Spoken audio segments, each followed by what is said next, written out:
Hey everybody, this is Cynthia. I do a lot of leadership coaching, obviously, for future potentials. People want to go to the next level. And a lot of times I get this brief, from whether it's be the HR or a leader that wants their subordinate to be coached.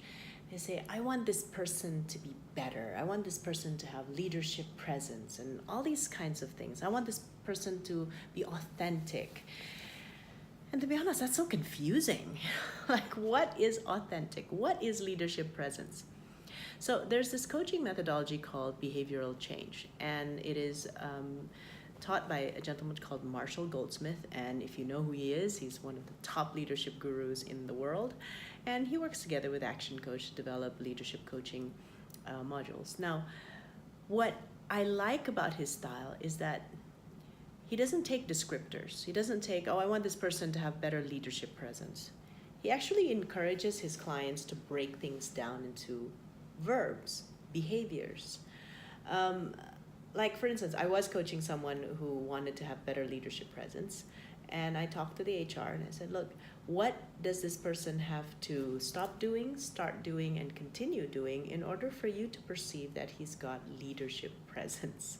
Because obviously saying to someone, hey, I want you to have leadership presence is not exactly clear, right? So we did talk about some of the verbs, and I really want to make sure that when we're setting up this client, that we do talk about verbs. Leadership presence, for instance, speaking out in meetings. Good, I can imagine that. That's a behavior. Or stating facts instead of opinions when it comes to strategic decisions. Okay, great. I can imagine that as a behavior. Another client of ours, his team, and this was feedback to the management. They felt that the expatriate management was not warm and friendly. I said, okay, that sounds like really simple.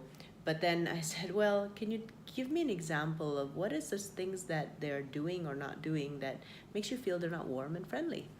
And one of the things, after, they thought about it, they came out with, well, when we pass them in the corridor, they don't say hello.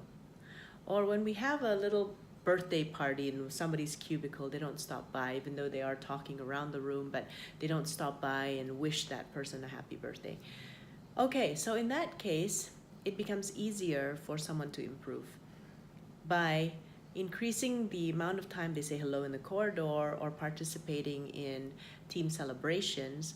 They will increase the perception that they are being more friendly. Now, some people are not aware of that. It's not that they don't want to be friendly, but they're just not aware that these are the types of behaviors that's being expected. Same with leadership presence. Some people are just not aware that certain things that they do reduces their leadership posture. So I think if we are people developers, and if we really want to get the maximum results of our people development or our coaching, we got to be really, really specific. The same is if you're asking for feedback. Let's say you are being coached right now and you're asking for feedback with your colleagues. Don't be happy with just labels. You're not authentic enough, or you're not kind enough, or you're not aggressive enough, or you're not fast enough. These are adjectives. I don't know what that means. You need to dig in a curious way, saying, okay, what is it that I need to start doing, stop doing, or continue doing for you to perceive that I am whatever, okay? One note, when you're asking and eliciting the behaviors, don't be defensive. Obviously, do it with an energy of curiosity. You do just want to clarify what is the behavioral that they're looking for. You're not trying to challenge their feedback. You're not trying to justify yourself. Okay, it's just a short note on that. Be very specific with each other.